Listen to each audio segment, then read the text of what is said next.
네.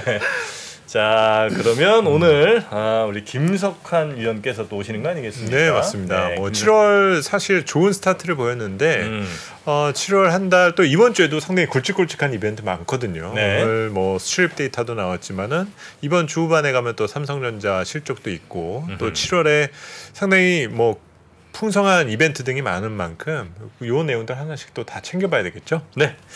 자, 우리 김석환 연구위원 미래에셋증권에서 오셨습니다. 어서 오십시오.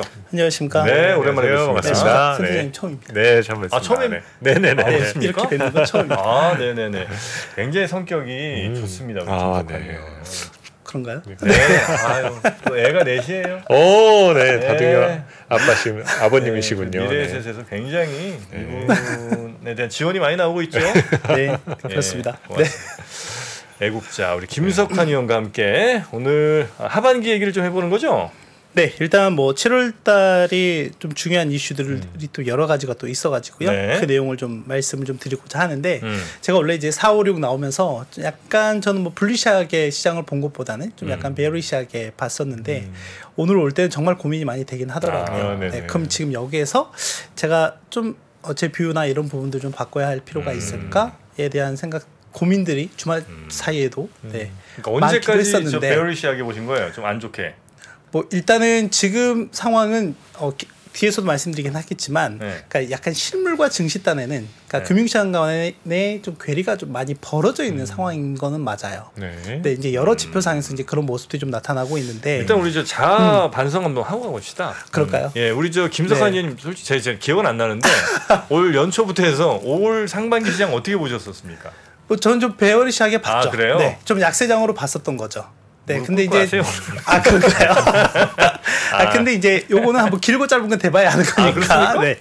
그래서 오늘 말씀드릴 부분도 지금 당장 제가 톤을 바꿀 필요는 없을 것 같다라는 게 제 생각이고요. 네, 그렇게 이제 생각하는 부분에 대해서 말씀을 좀 드리고자 하는데 일단은 제가 이 자리에서 말씀드리고자 하는 것들은 우리가 월간 단위로 어떤 주요한 일정들이 있습니다라고 하는 부분들을 소개하는 원래 취지는 그랬었거든요. 원래 취지는 그렇죠. 그래서 그걸 한번 먼저 보고 가도록 하겠습니다. 그리고 제가 이 관련 자료는 고정 댓글로 달아달라고 했으니까 참고해서 보시면 좋을 것 같고요. 이건 누르면 바로 나오는군요. 네, 일단은 첫 번째 주간 같은 경우는 아까 얘기해 주시긴 했지만 우리나라 이제 수출입 데이터가 지난 1일 날 나왔었고요. 좀 뭐 여전히 전년 대비로는 마이너스를 기록하긴 했지만 그 마이너스 폭은 크게 좀 감소했다라고 하는 부분들이 있고요. 이제 오늘 밤에 미국 ISM 제조 PMI가 나옵니다. 그리고 이제 뒤에서 좀 보시면은 이제 주 후반에는 이제 항상 첫째 주간은 고용과 관련한 부분들인데 이번 주 후반에 보면은 뭐 졸출라든지 고용 보고서까지 이제 다 나온다라는 점을 좀 참고해서 보시면 될 것 같고요. 또 하나는 이제 회의록도 나올 예정입니다. 5일 날 이제 수요일 날 나올 거기 때문에 그거까지 좀 챙겨서 보시면 될 것 같습니다. 저거는 6월달 회의록이죠? 네, 맞습니다. 6월 FMC 결과에 대한 내용들이고요. 근데 뭐 크게 뭐 의식을 할까요? 유의하게 뭐 나올 것 같지는 않고요. 네, 뭐 아마 내부적으로는 좀 약간 계속해서 데이터 디펜던트한 내용들, 다만 좀 약간은 좀 더 허키시한 내용들이 있지 않을까라고 보고 있고요. 이제 두 번째 주 가게 되면은 제가 이제 물가 데이터가 나와요. 네, 물가 데이터가 나오고 이때 여러분들께서 좀 보실 게 지난달에 좀 크게 의미 있었던 부분들이 기대 인플레가 좀 뚝 떨어지는 모습들이 나왔습니다. 그러니까 기대 인플레가 이제 저희가 보통 뉴욕 연은에서 나오는 게 하나가 있고 그리고 미시건대에서 나오는 게 있는데 요거 같은 경우는 아무튼 기대 인플레가 최근에 계속해서 좀 하방 압력이 높아지고 있는 모습들을 보였다라고 하는 게 좀 긍정적인 요인이라고 좀 보시면 될 것 같고요. 일단은 이제 12일 날 나오는 소비자 물가를 좀 보셔야겠죠. 근데 뭐 이 헤드라인 물가는 계속해서 좀 하방 압력이 그러니까 떨어지는 폭이 이번 달까지는 크게 좀 진행이 될 가능성이 높다라고 생각하고요. 저는 일단 궁극적으로는 이게 지금 저희가 인플레가 지난 뭐 하루 이틀 할 건 아니기 때문에 올 하반기까지 전망을 좀 본다라고 하면 이제부터는 좀 인플레에 대해서 하반기 이제 쭉 이어지는 시점에서 약간은 우려스러운 부분들이 조금은 남아 있다. 라고 좀 생각을 하고 있습니다. 다시 하반기에는 오를 수도 있다. 이렇게 튀는 부분에 대해서 연준이 가장 걱정하는 거고, 네, 그리고 이제 저희가 그런 사례가 예전에 한 뭐 1970년대에 있었던 그런 부분들이었는데 이제 그런 부분에 대해서는 연준이 상당히 좀 심혈을 기울이고 있는 부분들이고 이제 그렇게 하지 않게 하기 위해서 지금 이제 약간 좀 긴축 정책을 좀 더 오랫동안 유지하겠다라고 하는 게 계속 그런 스탠스인데 네, 그 부분들 좀 봐야 될 것 같고요. 네. 일단 그 FOMC 직전에 우리나라 그 금통위가 있어요. 네. 네, 목요일 날 있을 예정입니다. 야, 근데 이런 그 캘린더는 컴퓨터 바탕화면 같은데 하나 깔아놓으면 좋겠다, 그죠? 뭐 하나씩 이렇게 출력하셔가지고 네. 네, 보시면은 좋죠. 아니 뭐 출력까지는 안 해도 되고. 아, 출력해도 좋은데 네. 컴퓨터 보통 요즘 모니터 2-3개씩 많이 쓰시니까. 근데 바탕화면에 네. 이런 거 깔아놓고 하시면 너무 복잡하지 않을까요? 아니, 그러니까 글밥이 많아서. 그러니까 아이콘 있는 거는 이제 다른 네. 화면에 놓고 네. 아예 아이콘 별로 없는 네. 뭐 이렇게 그런 화면에 이런 거 하나 깔아놓으면 항상 이렇게 보면서 되새김하면서 그렇죠. 예, 네. 좋을 것 같은데요. 뭐 이런 캘린더 자체가 하나 측면에서 보면 약간 이벤트 드리븐도 한번 그러니까. 네, 볼 수 있는 그런 와, 부분이라고 보시면 될 것 같고요. 정성이 막 많이 보입니다. 아 그런가요? 네, 감사합니다. 네, 네. 아유, 고맙습니다. 그러면 정프로님부터 바탕화면에 까는 걸로 모니터 하나이신가요? 나는 모니터 하나예요. 저는 못해요. 알겠습니다. 야, 근데 진짜 좋네요 이런 거 보니까. 이제 그거 아시죠? 이거 벌써 한 5, 6개월째 보고 계시는 거 아시죠? 네. 아, 7월 달 너무 좋습니다. 그리고 세 번째 주간에 가면 실물 경제 지표들이 발표가 됩니다. 근데 이제 제가 뒤에서 주요하게 말씀드릴 부분 중에 하나가 지금 미국 소비와 관련한 부분이거든요. 그래서 소비에서 나타나는 긍정과 부정론들이 좀 있기는 한데, 네, 그 부분들을 좀 말씀을 좀 드리고자 하고요. 이제 아시겠지만 이제 7월 13, 14부터 시작을 해서 본격적인 어닝 시즌에 들어가게 어닝 됩니다. 시즌이에요? 네, 그래서 지금 시장의 예상은 2분기가 바닥을 찍고 3분, 4분기 하반기 완만하게 회복하는 걸로 전망을 좀 하고 있는 상황인데 네, 일단 이때부터 어닝 시즌이 본격적으로 시작된다라고 보시면 될 것 같고요. 이제 마지막 주에는 FOMC 회의가 있다라고 보면 되겠습니다. 7월 마지막 주 26일부터 하는 건가요? 25, 26일이니까요. 네. 그럼 우리나라는 27일 새벽에 결과를 알 수가 있게 될 거고요. 22 통화정책 회의도 하는군요. 22 통화정책 회의도 하고요. 그날 이제 27일 날 2분기 GDP 잠정치가 발표가 되기도 합니다. 네, 중요한 것들이 많이 모여 있네. 네, 7월도 약간 좀 쉬어갈 수 있을까라고 했더니 네, 그렇지 못할 것 같습니다. 네. 7월에 혹시 상승 요인이랑 하락 요인 뭐 이제 각각 있을 거 아니에요? 네. 혹시 뭐가 좀 상승이면 상승이고 하락이면 하락 요인들이 좀 있습니까? 뭐 일단은 시장에서는 상반기에 아까도 뭐 선생님께 얘기하셨던 것처럼 상반기에 이어졌던 그런 강세장이 지속될 가능성이 있다라고 하는 부분들 그리고 이제 뒤늦게 좀 이제 개인 투자자들이 발동이 이제 불이 떨어져서 뭐 시장에서 흔히 포모라고 하기는 하는데 이제 그런 부분에서 보면은 최근 들어서 개인 투자자들의 매수세가 좀 많이 유입이 되고 있는 부분도 좀 나타나고 있고요. 그건 이제 상승 요인이고 또 하나는 뭐 뒤늦게 합류하지 못했던 이제 이 상승 랠리에 합류하지 못했던 기관들의 자금이 지속적으로 유입이 될 수 있다라는 그런 기대감이 좀 있다라고 보면 될 것 같고요. 지금 기관들이 비중이라는 게 있는지 모르겠습니다만 우리 시장에서 들어올 만큼 들어왔습니까? 아니면 좀 들어올 여력이 좀 훨씬 아직 많이 남아 있습니까? 왜 뭐 예를 들면 국민연금 같은 데는 비중 몇 프로 국내 시장 몇 프로 딱 해놨잖아요. 네네. 그렇죠. 거긴 뭐 더 못 네. 들어올 것 같고.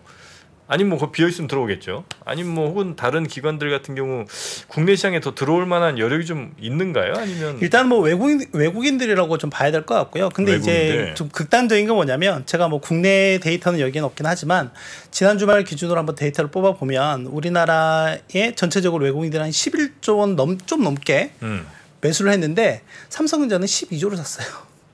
11조 매수했는데 그러니까 12조 순매수 기준이니까요. 네, 그러니까 다른 애 팔았네. 딴 데는 뭐 다 팔았다라고 보면 되는 거죠. 그러니까 그렇게 보면 그래요? 이제 그런 데이터도 있다라고 보면 될 것 같습니다. 아. 이제 하락 요인은 아무래도 지금 뭐 이제 전체적으로는 이제 제조업 경기뿐만이 아니라 지금 서비스 경기도 약간 좀 부침의 그런 전조 현상들이 좀 나타나고 있다라고 하는 거고요. 뭐 지금 아시겠지만 이제 중국과 관련한 데이터들이 좀 다소 부진하게 나오고 있다라고 하는 부분들. 그 또 하나는 이제 증시를 그동안 좀 가장 상승을 좀 그러니까 상승 랠리를 버티게 해줬던 또는 이제 뒷받침했던 요인들의 하나가 바로 유동성과 관련한 부분들인데 그런 유동성들이 회수될 수 있다라는 그런 우려감들이 이제 있는 부분들은 어떻게 보면 이제 하락 요인으로 좀 작용을 할 수 있다라고 보면 될 것 같습니다. 그래서 빠르게 상반기 좀 한번 리뷰를 좀 해보면 아시겠지만 뭐 테크가 다 끌었고요. 근데 결국 이제 여기에 뒷받침된 게 AI다라고 보면 될 것 같습니다. 어마어마하죠. 빅세븐이 거의 한 60% 올랐어요. 상반기 동안에만. 그래서 한번 이걸 좀 분류를 해봤습니다. 좀 브레이크다운 해봤는데 빅세븐이 그러니까 S&P 500 기준으로 보면 전체적으로는 한 5조 달러 이상 시가총액이 증가했거든요. 그 중에 네. 80%가 빅7이 네. 4조 달러 정도 상승을 했고요. 네. 이 중에 또 그 1조 달러 정도 증가한 게 애플입니다. 네, 그래서 애플이 이제 시총이 3조 달러가 올라갔죠. 그래서 이제 우리나라 전체 시총이 한 대략 1.5조 달러 정도가 되는데, 네, 애플은 우리나라 시총의 2배 정도가 두 된다. 배예요? 네, 코스닥 코스피 합쳐서? 합쳐서 네. 합쳐서 2배예요? 네. 이제 보통 저희가 그 버핏 지수라고 하는 게 있어요. 버핏 지수라고 하는 게 뭐냐면 그 나라의 GDP와 그 나라의 시가총액 간의 양의 상관관계에 대한 부분인데 보통 이제 그게 같이 가는 방향성으로 보이고 있거든요. 그래서 이제 그걸 기준으로 해서 뭐 이게 높냐 낮냐에 따라서 고평가다, 네네네. 뭐 저평가다, 뭐 이렇게 얘기를 많이 하는데, 네, 뭐 우리나라가 대부분 우리나라 시가총액이 우리나라 GDP와 거의 비슷한 수준이라고 보시면 될 것 같습니다. 미국은요? 미국은 지금 미국 같은 경우도 지금 130% 정도가 되죠. 130%? 네. 뭐 엄청 비싼 줄 알았더니 그렇지도 않네요. 그러면. 아무래도 뭐 미국은 엄청 고평가 많이 된 줄 알았어요. 근데 GDP 대비 그 나라 시총 해보니까 다 더하니까 대충 비슷해요. 근데 이제 GDP가 27조 달러이니까요. 아 그건 뭐 그렇죠 당연히. 근데 우리나라도 뭐 한 100% 정도 좀 이 정도고. 우리나라는 이제 그 정도 언저리에 있습니다. 네. 네. 그렇게 보시면 될까? 우리나라가 그렇게 저평가된 것도 아니네. 그 나라가 돈 버는 것만큼 시총 됐다는 거 아니에요 지금? 그렇죠. 네. 에이. 버핏 지수로만 보면. 네, 알겠습니다. 네. 그런데 이제 그게 고루고루 좋게 잘 되느냐? 근데 이제 그렇지가 않다라고 하는 게 네, 최근에 시장의 움직임이다라고 보면 될 것 같고요. 또 하나는 이제 아까도 제가 개인 투자자들에 대해서 좀 말씀을 좀 드리긴 했는데 전체적으로 보면 이제 저희가 뭐 시장의 투자 심리와 관련 여러 가지 지표들이 있는데 요 같은 경우는 이제 개인 투자자들이 향후 6개월 후에 시장을 뭐 강세로 보느냐 또는 약세로 보느냐 그 차이를 이제 나타낸 건데 어떻게 보면 지금 작년 계속해서 이제 시장이 하락할 때는 계속 투자 심리 자체가 안 좋았었거든요. 그런데 지금 같은 경우에는 2021년 11월 이후에 지금 4주 연속 플러스권 좀 유지하고 있는 상황이다. 네. 근데 이제 공교롭게도 항상 여기 이제 고점을 찍을 때 시장엔 조금 더 하방 압력이 좀 조정 압력이 컸었다라고 하는 것도 과거의 사례라고 좀 보시면 될 것 같고요. 그래서 이제 앞으로 이게 어떻게 될까에 대한 부분들을 좀 봐야 될 것 같고요. 그래서 제가 지금 보고 있는 것 중에 하나는 뭐 일단 유동성 같은 경우에는 시장에 지금 차고 넘치고 있는 상황인 것 같아요. 그렇다라고 하면 이제 그거는 지금 상수값이라고 보고 이익과 관련한 부분도 좀 봐야 될 필요가 있을 것 같은데 지금 이 시장의 상승과 달리 이익 개선 흐름이 좀 빠르게 나타나고 있지는 않는 것 같다라고 하는 게 지금 데이터를 통해서 좀 나타나고 있다라고 보면 될 것 같고요. 주가만 우선 오르는. 네, 그렇죠. 그러니까 저희가 이제 보통 PE라고 하는 지표를 보게 되면 이제 여기 있는 이제 EPS와 주가를 가지고 계산을 하는데 지금 이 주황색 라인이 PR인데 PR이 쭉 올랐다라고 하는 거는 주가가 정체된 상황에서 이익 추정치가 정체된 상황에서 이게 올랐다라고 하는 거는 결국 이제 주가만 올랐다라고 하는 거니까 가장 이제 시장의 이상적인 모습은 이 두 개가 같이 가는 모습. 그러면서 밸류에 대한 부담도 없고 계속해서 거기에 대한 리레이팅을 하면서 가는 게 중요한데 지금은 그렇지 않다라고 하는 게 이제 문제가 될 수도 있다라고 하는 거죠. 그래서 이제 이 부분을 좀 봐야 될 것 같고요. 이번에 어닝 시즌에서 좀 봐야 될 거는 분명히 지금 이번 2분기가 좀 바닥이 될 걸로 예상을 좀 하고 있고 전체적으로 3분기와 4분기로 갈수록 이익 사이클이 업그레이드 되는 긍정적으로 바뀌는 그런 모습을 전망을 좀 하고 있는 상황인데 어닝이 더 늘어난다고요? 전년 대비로 얼마만큼 늘어날 것 같다라고 지금 예상을 하고 있는 거죠 시장은. 근데 이제 만약에 그런 모습이 나타나지 않는다라고 하면 그건 좀 시장의 불안 요인이 될 수도 있어요. 아니 뭐 침체나 경기 이렇게 좀 둔화 이거는 이제 안 보는 거예요? 그렇게 이제 안 올 거라고 보시는 거예요? 아니죠. 네. 네, 그렇지는 않습니다. 침체가 오는데도 그 이익이 늘어날 거라고 보는 그러니까 지금 거예요? 시장에서 보는 거는 계속 이제 그 침체에 대한 내용이 약간 좀 이연되거나 좀 지연됐다라고 좀 보고 있는 시각이 좀 큰 것 같고요.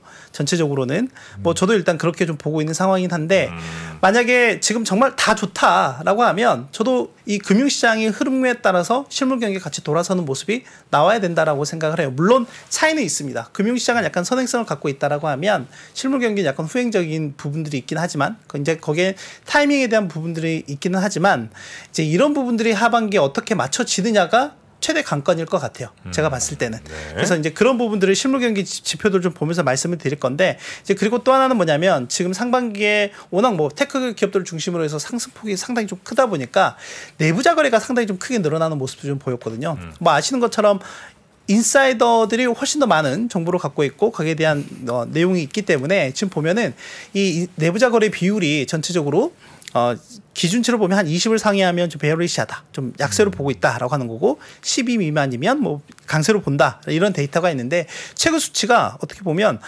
작년 이후에 가장 최고 수치까지 최고 수준까지 좀 올라와 있다라고 보면 될 것 같습니다. 30을 좀 넘어가는 시점이라고 보면 될 것 같고 올해 이제 주가 퍼포먼스가 가장 좋았고 시장에 큰 화두가 됐던 기업이 엔비디아잖아요. 그래서 이게 좀 잘 보실지 모르겠지만 엔비디아 같은 경우도 보면 시총이 1조 달러를 이제 터치하기 시작하니까 그때부터 이제 내부자 거래가 좀 크게 좀 증가하는 모습들이 좀 나타났다. 그 내부자 거래라는 거는 샀다는 얘기인 거예요? 아니면 이거는 판 걸 기준으로 말씀드리는 거죠. 내부자 거래는 파는 것만 얘기를 하는 거예요? 여기는 지금 그 거래 종류를 판 걸로만 나타내는데 원래 이제 여기에 핀비즈라고 하는 곳에 가서 보면 매도와 매수가 같이 나오거든요. 근데 최근에 와서 내부자들이 사진 않고 팔기만 했다라는 거죠. 그래서 이제 이런 것도 하나의 시장 투자 심리 지표로도 한번 활용해서 보실 수 있다라고 하는 겁니다. 뭐 이게 절대적인 건 아니고. 그래서 더 가나 보네요. 그런가요? 내부자들도 그렇게 역발상 투자 지표가 될 수도 있을 것 같네요. 내부자들이 팔면 이제 고점이라는 거 아니에요? 본인들도 판단 못 하고 있다는 거잖아요. 그거를 아 그래요? 네. 아니 그 내부자들이 그러니까 예를 들면 그 회사 내에 있는 무슨 임원들이 이런 사람들이 지금 판다는 거잖아요. 그렇죠. 근데 이제 보통 시장에서는 그 내부자들이 팔면 별로 썩 달갑게 생각하지는 않죠. 그렇겠죠. 네. 이제 그런 지표로 활용이 된다라고 보면 될 것 같고요. 이제 간략하게 이제 앞에 시장 대해서 얘기를 했고요. 일단 이제 제 본업인 매크로로 돌아와서 말씀 좀 드리도록 하겠습니다.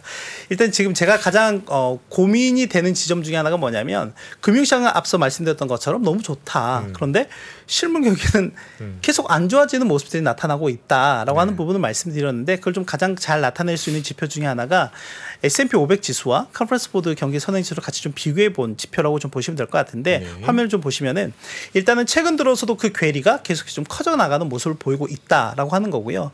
지금 컨퍼런스 보드 경기 선행 지수 데이터로만 보면 과거 저희가 그러니까 약간 경기 침체 즉 하드 랜딩이 있었던 그러니까 침체의 규모가 좀 깊하게 있었던 그런 시점까지 좀 내려와 있는 상황이다라고 보면 될 것 같고요. 근데 또 보면 상대적으로 이렇게 증시의 움직임은 상당히 좋은 모습들을 좀 보이고 있는 상황이죠. 그래서 제가 약간 계속해서 이제 혼동이 되면서도 불구하고 혼동이 되지만은 결국에는 이 금융시장과 실무경기 간에 결국에는 이 방향성을 맞춰간다라고 하는 관점에서 본다라고 하면 하반기에 좀 더 컨퓨즈한 모습들이 나타날 가능성이 높다라고 보이는 거고요. 컨퓨즈? 예, 약간 좀 혼동스러운 모습들이 좀 나타날 가능성이 높다라고 보고 있고, 근데 이미 금융시장이 상당히 좋은 모습을 보였잖아요. 그렇다라고 하면 이 실물 경기가 급격하게 좋아지는 모습보다는 오히려 금융시장 쪽에서 나타날 혼란스러운 모습이 있다라고 하는 거죠. 경제에 대한 해석이 혼란스러운 건 아닐까요? 경제에 대한 해석이 혼란스러운 부분도 팬데믹 이후에 좀 더 많아진 부분들이 있는 것 같기는 합니다. 네, 그래서 최근에 나타난 지표들도 보면 뭐 좋은 지표, 안 좋은 지표가 너무나 이렇게 좀 크게 갈리는 모습이 좀 나타나다 보니까 거기에 대한 해석에 대해서도 좀 방금 말씀해 주신 것처럼 좀 차이가 많이 있는 것 같기는 해요. 사실 올해 상반기에도 경기 침체에 대한 우려가 컸을 때 사실 미국 정부에서도 이거는 기술적 경기 침체다라는 표현을 썼잖아요. 사실 그 표현을 먼저 썼을 때는 미국 정부를 좀 비난했거든요. 그렇죠. 면피성 발언이다 약간 이런 얘기들이 많았었는데 지금으로 놓고 보면은 아니 선진국 경제가 6%까지 성장했었던 것 자체도 하나의 비정상적인 상황이었었던 것을 결국은 지금은 그냥 오히려 정상으로 수렴하고 있는데 너무 우리가 예민하게 침체를 의식한 것은 아닌지 그런 생각도 좀 많이 들거든요. 그런 혼란스러움 아닐까요? 뭐 일단 만약에 이제 그런 과정들이 이제 맞다라고 하면 저희가 이제 흔히 보는 시장에서 전통적으로 많이 봤었던 그런 경기 침체에 대한 여러 가지 이제 지표들이 있을 텐데 그런 지표들이 약간은 그러니까 좀 낮아지는 네, 지금 상당히 좀 높은 수준이니까요. 그런 과정들이 좀 나와야 될 텐데 만약에 이제 앞으로 만약 그런 과정들이 나오게 된다라고 하면은 어떻게 보면은 그 방향성 자체도 하반기에 좀 맞아지는 과정들이 좀 나올 걸로 예상을 좀 하고 있습니다. 어떤 지표가 높다는 거죠? 경기 침체를 제가 예측하는 여러 가지 이제 지표들이 있어요. 그러니까 뭐 대표적으로는 뭐 블룸버그에서 집계하는 지표도 있고 또 하나는 이제 뉴욕 연방준비은행에서 향후 12개월 내에 경기 침체가 올 거야 안 올 거야 라는 이제 그런 지표들이 있거든요. 제가 뒤에 준비했는데 거기 이제 낮아진다고요? 아직까지는 그 지표들이 좀 상당히 높다라고 하는 거죠. 있다? 네, 아직까지는 그런 지표들이 높다라고 하는 거고요. 이제 그것보다 실물 경기 단에서 좀 둔화되는 모습이 나타나고 있다라고 하는 게 뭐냐면 저희가 이제 흔히 보는 게 제조업과 서비스업을 놓고 많이 보는데 지금 상황에서는 제조업 같은 경우는 계속해서 좀 둔화되는 모습들이 나타나고 있는 거고요. 그렇군요. 그나마 이제 작년 하반기부터 계속 좋았던 모습들이 서비스업 단에서는 좋은 모습들이 나타났었는데 서비스업도 보니까 최근 들어서 급격하게 좀 꺾이는 모습들이 좀 나타나고 있는 상황이다라고 하는 거고요. 근데 뭐 아시겠지만은 지금 작년부터 시작을 해서 글로벌 전체적으로 금리 인상 사이클이 지속이 되고 있고 지금은 거의 막바지에 와 있는 상황이라고 하지만 여전히 좀 물가가 잡혀 있지 않고 있는 상황에서 흔히들 다 예상을 하고 있는 게 이 높은 수준의 금리 레벨이 꽤 오랫동안 지속이 될 수 있을 거야라고 하는 부분에 대해서 얘기를 하고 있는 거고요. 이제 그렇다라고 하면은 지금 이 초기 국면에서는 그렇지 않겠지만 이게 중기 후기로 갈수록 이 금리 레벨의 한계를 느끼는 경제 주체들이 하나둘씩 늘어날 가능성이 높다라고 하는 거죠. 이제 그런 부분들이 이제 이런 지표들을 상해서 좀 나타날 수 있다라고 보고 있는 거고요. 저는 이제 그런 부분들이 좀 하반기에 좀 더 가속화될 가능성이 있다라고 보고 있는 겁니다. 그리고 또 하나는 이제 저희가 보통 보는 것 중에 하나가 서프라이즈 지수도 봅니다. 이거는 제가 매일같이 나오는 이제 경제 지표들이 시장이 예상하는 지표가 있고 예상한 수준이 있고 실제 발표되는 수치가 있는데 요 수치 같은 경우에는 예상보다 발표치가 낮게 나오면은 이 서프라이즈 지수가 떨어지는 게 되는 거거든요.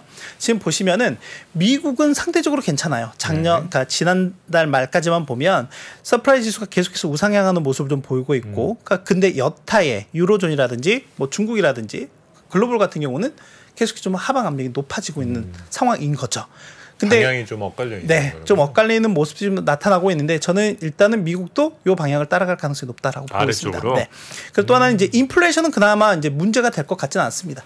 지금 상황에서 보면, 그러니까 21년부터 22년까지 이렇게 높게 형성이 되어 있었던 인플레이션 서프라이즈 지수 같은 경우도 보면 최근 들어서는 다 이제 마이너스권 좀 내려와 있는 상황이고요. 다만 이제 유로존 같은 경우는 여전히 좀 플러스권을 보이고 있는 상황이긴 해요.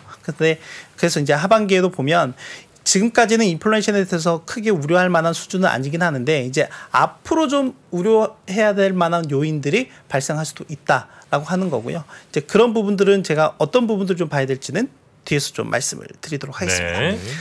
계속 가면 아까 뭐 유로존 지표도 좀 부진하게 나온다라고 했고 이제 이것들이 저희가 이제 시장에서 흔히 볼 수 있는, 그러니까 이제 유로존 내의 대표적인 이제 독일 같은 경우도 보면 독일의 전체적인 경기 기대 지수라든지 기업들의 기업 환경 지수 이런 부분들도 전체적으로 좀 하방 압력이 커지고 있는 상황이고요. 여기에 보면 소비자 기대 지수가 이렇게 올라와 있는 것처럼 보이긴 하지만 실제로는 마이너스 30권에서 지금 마이너스 15까지 이제 이렇게 올라온 거예요. 그러니까 여전히 0이 여기 맨 위에 있거든요. 저거는 그렇다면 0에 갈 일이 없는 거 아닌가요? 그러니까요. 지금 전체적으로 상황은 소폭 좀 개선이 되는 모습도 좀 보이고 있는 상황이긴 하지만 여전히 좀 부진한 모습들을 보이고 있다라는 걸로 좀 보시면 될 것 같고요. 0 이상이었었던 적이 있는지 의심스럽네요. 상대적으로 이제 유로존 같은 경우가 작년 4분기부터 시작을 해서 올 상반기까지 상대적으로 좀 견조한 모습들 좀 보였었거든요. 실제로는 저희가 이제 작년 겨울쯤에 가장 많이 우려했던 게 러시아와 우크라이나의 전쟁으로 인해서 여러 가지 에너지 인플레에 대해서 걱정을 했었고 그랬었는데 상대적으로 보면 따뜻한 날씨가 또 여러 가지 영향도 미치기도 했었고, 네, 뭐 여전히 러시아 우크라이나 전쟁의 불안 요인들이 좀 있는 상황이긴 하지만, 근데 그 전에 일단 유로존 내 전체적인 경기가 좀 꺾이는 모습들이 최근에 좀 포착이 되고 있다라는 것까지 좀 체크를 해서 봐야 될 필요가 있을 것 같습니다. 그렇군요. 우리 정 프로님 표정이 아니 그 유로존 경제 성장 전망이 네. 몇인 거예요 지금? 지금 이거는 지수로 나타낸 거거든요. 지수로 나타낸 건데, 네. 작년 4분기부터 좀 좋아지는 모습을 보이다가 올해 이제 연초 이후부터는 좀 낮아지는 모습도 좀 보이고 있는 상황이다라고 보면 될 것 같아요. 그냥 제로인 거예요? 그쵸. 0이면 이제 그냥 똑같을 거다라는 생각이고, 그렇죠. 마이너스 뭐 10, 마이너스 20 뭐 이렇게 된 거는 이제 좀 둔화될 걸로 계속 보는 안 좋을 거죠. 거로 보는 거고, 저는 이제 대신 마이너스 몇 퍼센트 성장 이건 아니고, 그건 아닙니다. 이제 지수를 아마 맞습니다. 지수를 나타내는 거니까요. 나타내는 거고요. 네, 그렇게 좀 보시면 될 것 같고요. 네. 최근에 얼마 전에 그 연준에서 나온 제가 좀 유심히 보고 있는 지표 중에 하나가 저희가 올 3월 달에 은행 사태가 나오고 나서 가장 많이 본 지표 중에 하나가 뭐냐면 은행들의 대출 태도가 어떠냐에 대한 부분들이었거든요. 결론적으로는 은행들의 대출 태도가 높아지면 그 대출에 대한 장애가 그 허들이 높아지게 되면 실제 돈이 필요한 가게라든지 뭐 저 같은 사람이라든지 또는 기업들이 접근할 수 있는 그 접근성이 상당히 떨어지기 때문에 네. 이제 그렇게 되면 아까 처음에 말씀드렸던 것처럼 그 한계에 직면하는 기업이나 가게와 같은 주체들이 많아질 수 있다라고 말씀드렸잖아요. 그와 관련해서 최근에 이제 연준이 연구한 스터디에 따르면 이 지금 그 재정 위기에 처한 비금융 기업이라고 하는 게 부실 기업이라고 보면 될 것 같습니다. 한계 기업? 네, 부실 기업인데 이게 지금 이전에 긴축했을 때보다 상당히 좀 높은 수준에 올라와 있다라고 얘기를 한 상황이고요. 그러면 이렇게 높아지게 되면 시장에 나타나는 부분들이 어떻게 되느냐? 솔직히 기업이라고 하는 곳에서 투자나 고용을 많이 담당을 좀 하고 있잖아요. 그런 측면에서 봤을 때 이렇게 한계 기업이 늘어나게 되면 보시다시피 투자나 고용이 감소한다라고 하는 거죠. 이제 이렇게 되면은 뭐 고용이 일단 감소하게 되면은 우리가 계속 보고 있는 고용 관련한 데이터상에서는 실업률이 올라갈 수밖에 없고요. 그에 앞서서 제가 주간 단위로 확인할 수 있는 실업수당이나 이런 것도 계속해서 올라갈 수밖에 없는 네. 수치를 보이고 있고요. 근데 최근 들어서 보면은 그런 수치들이 약간의 유의미한 변화들이 나타나고 있는 상황이라고 좀 보면 될 것 같고요. 이게 이제 시간을 두고 누적적으로 봤을 때 이제 어떻게 나타나는지는 좀 더 지켜봐야 될 필요가 있긴 하겠지만 이제 투자 같은 경우도 보면은 최근에 이제 기업들의 투자 규모도 좀 조금씩은 감소하는 모습들이 전반적으로 좀 나타나고 있다라고 하는 거고요. 이제 그걸 연준이 최근에 연구를 통해 좀 확인해 준 부분이라고 좀 보시면 될 것 같습니다. 네. 만약에 저런 문제가 결국은 등장을 하더라도 사실 지금 아까도 뭐 빅세븐 기업들의 시총은 어마어마하게 지금 더 맞습니다. 늘어났잖아요. 네. 그러면 이들 기업들 중에서 저런 일이 일어나지는 않을 거잖아요. 맞습니다. 그게 이제 중요한 거죠. 네. 왜냐하면 그러니까 그런 기업들의 뭐 신용 상태라든지 이제 가장 중요한 건 각 기업들의 대차제표와 관련한 부분일 텐데 그 기업들은 지금도 영업을 잘해서 돈을 잘 벌고 있고 네. 그 돈을 잘 번 걸 가지고 계속해서 주주 환원 정책도 적극적으로 하고 있는 상황이잖아요. 네. 실제로 애플이 3조 달러를 돌파하긴 했지만 그 상반기에 봤던 부분들을 보면 이제 저희가 보통 이제 순현금 흐름이라고 하는데 순현금 흐름이 이제 플러스를 계속해서 기록을 하고 있는 상황에서 그걸 어떻게 활용하느냐, 만들어진 그 현금 자산을 어떻게 활용하느냐 봤을 때 자사주 매입이라든지 배당이라든지 이런 걸로 하니까 계속해서 굉장히 좀 선순환을 보인다라고 보면 될 것 같은데 근데 그 이면에서는 그런 내용들도 있어요. 제가 이제 보통 중소형주에 대한 얘기들을 많이 하는데 실제 미국 경제라고 하는 게 그 빅테크로만 구성이 되어 있는 건 아니잖아요. 전체 GDP의 50%를 중소형 기업들이 차지를 하고 있고 전체 고용의 50-60% 정도는 또 중소형 기업들이 차지하고 있는 상황인데 그걸 저희가 많이 보고 있는 대용 지표 중에 하나가 바로 러셀 2000이라든지 러셀 3000과 같은 지수인데 지금 러셀 2000 내에 한 40%에서 50% 정도 있는 기업들이 지금 상반기 기준 영업이익이 이제 적자로 전환하는 부분들이 있고 이제 만약에 영업이익이 이제 적자로 전환하게 되면 뭐 아시는 것처럼 주가도 계속 좀 부진하게 갈 수밖에 없는 부분들이고 만약 그렇게 되면 좀 더 다이어트를 해야겠죠. 기업 자체적으로 보면 네. 구조조정에 좀 더 적극적으로 나설 수밖에 없는 상황들에 직면할 수 있다라고 하는 거죠. 이제 그런 부분들이 아까 제가 초기, 중기라고 말씀드렸는데 네. 지금 어떻게 보면 제가 지난해 연준이 지난해 3월부터 계속해서 긴축 정책을 해오고 있는데 계속 파월 의장도 얘기했던 부분들 중에 하나가 뭐냐면 지금 이 통화 정책의 완전한 효과를 보기에는 아직은 충분한 시간이 나타나지 않았다라고 얘기를 하고 있는 거고 이제 그런 시간들이 계속 누적적으로 쌓여가고 있는 거잖아요. 이제 그런 효과들을 저희가 이제 앞으로는 계속 좀 볼 가능성이 높다라고 하는 거죠. 네. 아니 그러니까 예를 들어서 뭐 빅7, 빅8이 있고 그다음에 뭐 우리가 중소기업이라고 할 수 있는 러셀 2000 뭐 이런 기업들이 있잖아요. 네.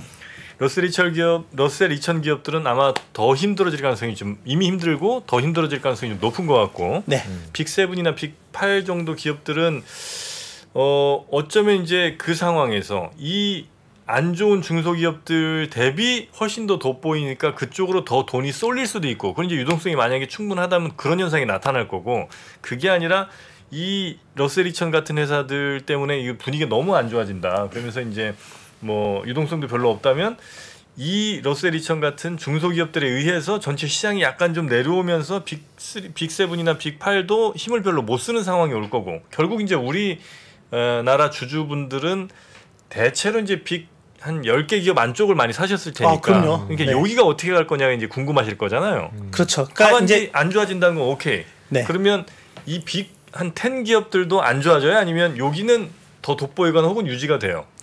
뭐 일단 지금 상황에서는 네. 더 돋보이거나 유지가 되겠죠.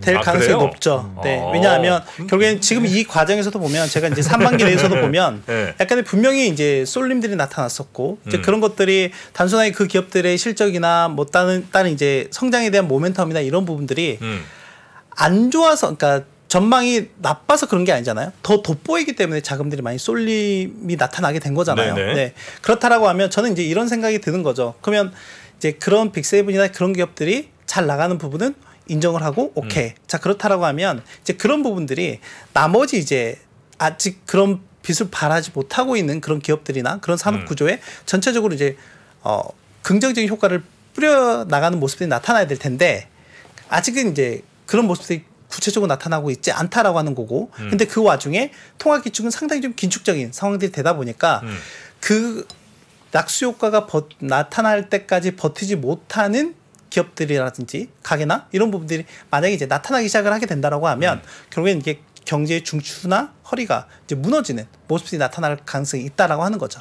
이제 그런 부분들이 최근에 보는 이제 여러 가지 지표상에서 나타나고 있다라고 하는 거죠. 그러니까 그 무너지는 시점은 언제쯤이라고 보세요?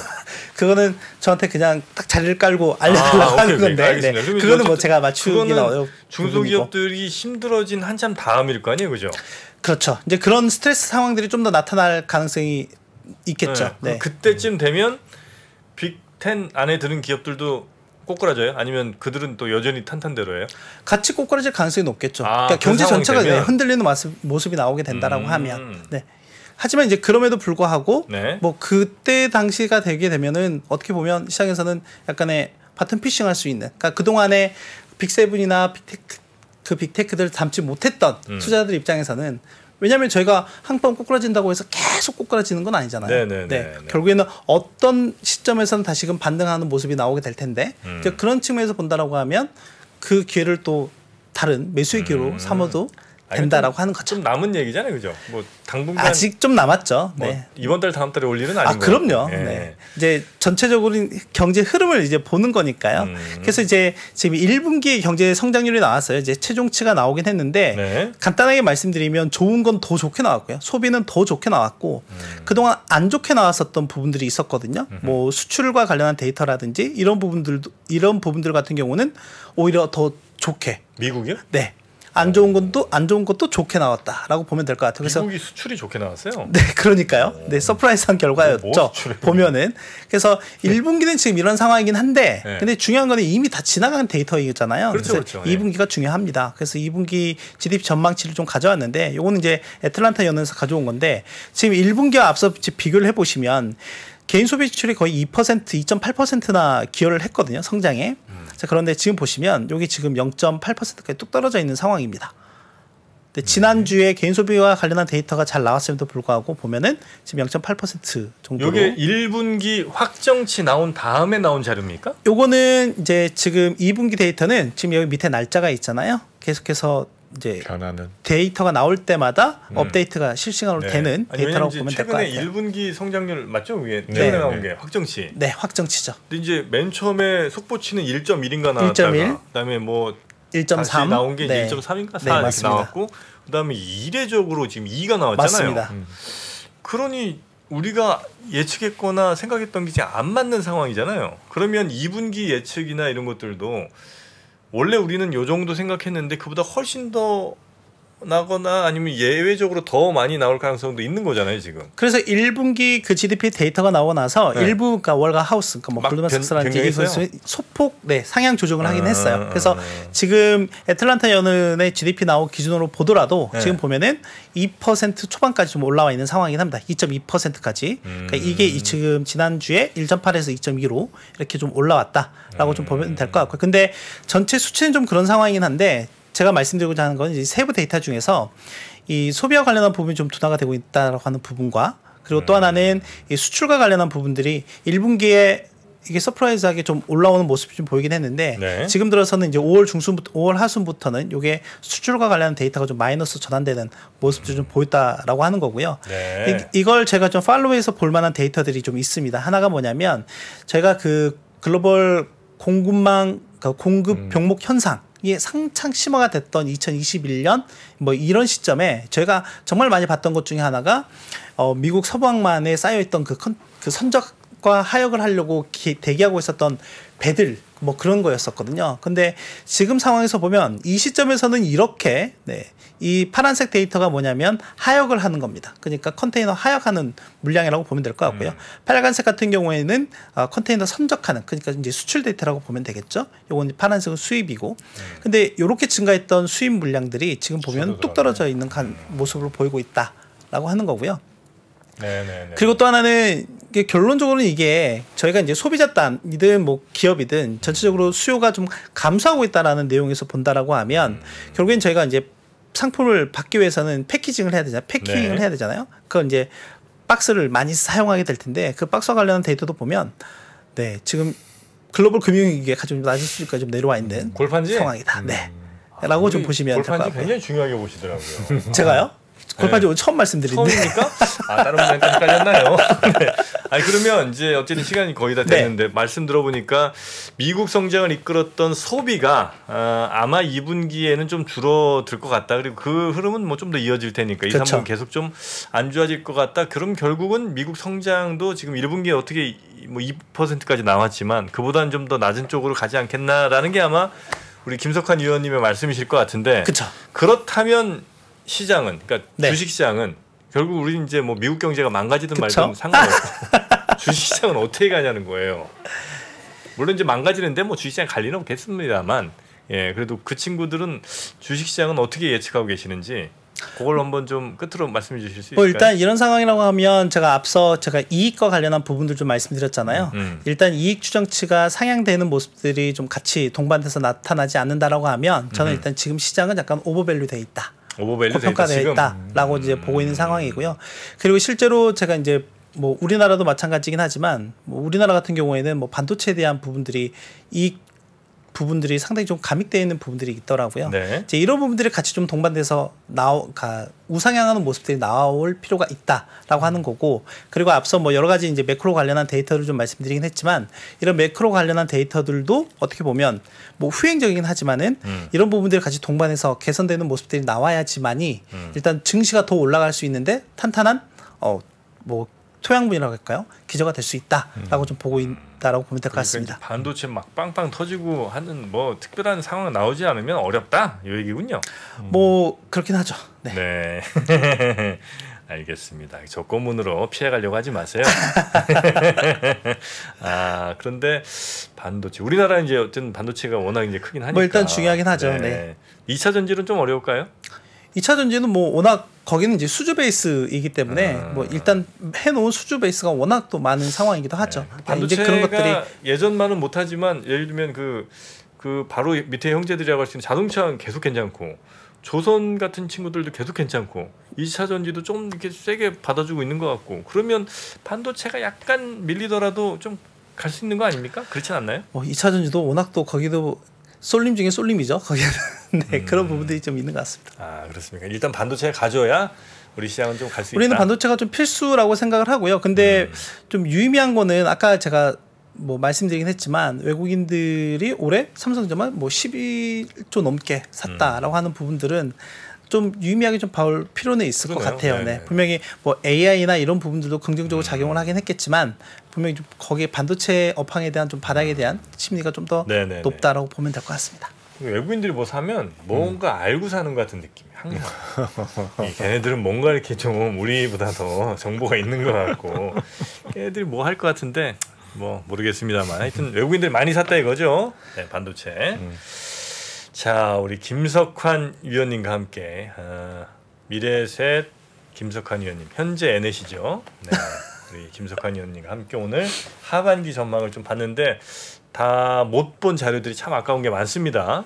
요거 어떻게 좀 저희가 볼 수 있습니까? 요거는 좀 뭐 항상 올려놓으신 거 아닌가요? 그럴까요? 네. 그러면 오늘도 우리 김석환 의원님 자료를 제가 업로드를 해놓을 테니까 꼭 다운로드 받아 보시면 되겠고요. 아니면 또 미래에셋증권에 가셔서 네. 보실 수도 있는 거니까. 맞나요? 네, 맞습니다. 네. 네. 김석환 의원님 오늘도 소중한 자료 대단히 감사하고요. 다음 시간에 또 어떻게 8월 초에 또 뵙나요? 그러게요. 네. 봐서 이 좀 보충할 게 너무 좀 긴급하다 싶으면 조만간 다시 한번 또 모시겠습니다. 알겠습니다. 네. 고맙습니다. 감사합니다. 감사합니다. 시간이 흘러도 변하지 않는 여러 가지 원칙과 사고 체계는 존재하거든요. 대가들의 사고 체계, 투자 기법이 아니라 생각의 방법. 그런 거를 분해를 해서 재구성을 해서 하나의 어떤 틀로 조합을 하는 과정이 필요한 것 같다. 라쿤 자산운용 홍진채 대표의 거인의 어깨에 19년간 초과 수익을 달성한 그가 어떻게 주식 대가들의 투자법을 활용했는지 이 책에서 최초로 공개합니다. 대가들의 검증된 투자법을 여러분의 눈으로 직접 확인하시죠.